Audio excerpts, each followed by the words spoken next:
आइए अब आज फिर नई कथा भगवान भोलेनाथ की, भगवान शिव की और उनके भक्तों के बीच की सुनाता हूँ। शिव के भक्त को कैसा होना चाहिए, किस तरह होना चाहिए, शिव का भक्त क्या क्या सहन कर सकता है, क्या क्या कर सकता है, क्या नहीं कर सकता है। एक शिव भक्ति जानता है या शिव जानते हैं। तो वे मेरे शिव भक्तों, वे मेरे महादेव के भक्तों, शिव शक्ति के पुजारियों, अब पहले मैं आप सबको प्रणाम करता हूँ।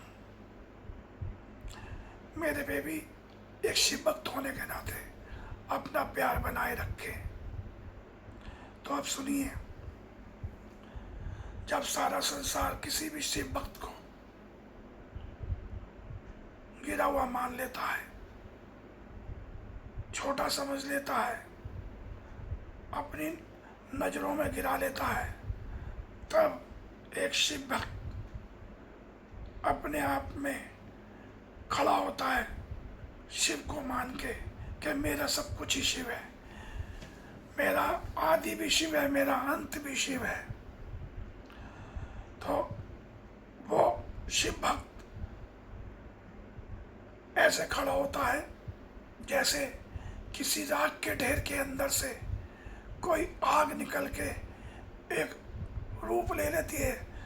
जैसे चिता में से आग निकलती है तो उसकी भस्म से भोलेनाथ श्रृंगार करते हैं, ऐसे ही शिव भक्त अपने आप को उस राख में से निकाल के अग्नि का श्रृंगार करता है। तो उस टाइम उसे ये नहीं सोचना चाहिए वो कितनी बार गिरा है, कितनी बार लोगों ने उसे गिराया है, कितने लोगों ने उसका साथ छोड़ दिया है, कितनी बार टूटा है। शिव कहते हैं तू हर बार टूट, हर बार बिखर, मगर इस बार इस तरीके से खड़ा हो कि तेरे सामने तेरा अंधेरा भी खड़ा होने से डरने लगे, तेरे सामने तेरे वो लोग खड़े होने से डरने लगे जो तुझे गिराने में लगे रहे। तो इस बार ऐसे खड़ा हो वो तुझसे डरने लगे, तेरा वो समय भी तुझसे डरने लगे जो तुझे गिराने में लगा हुआ था। तेरी तकदीर नहीं बदली है तो शिव भक्त अपने आप को बदल डालता है। जब शिव भक्त की किसी की तकदीर नहीं बदलती तो वो अपने आप को पूरा शिवमय कर देता है, अपने आप को बदल डालता है और अपने अंदर को जो शिव है उसे जगाता है। अपने अंदर ओम नमः शिवाय का जो जाप कर रहा है, उस जाप को वो जीना सीखने लगता है। वो ओम नमः शिवाय को जीना सीख लेता है और जब ओम नमः शिवाय को जीना सीख लेता है उसे जपने की बजाय, तो उसके लिए सारे रास्ते खुल जाते हैं, सारे जो दरवाजे बंद थे उसके रास्ते में सब टूट जाते हैं।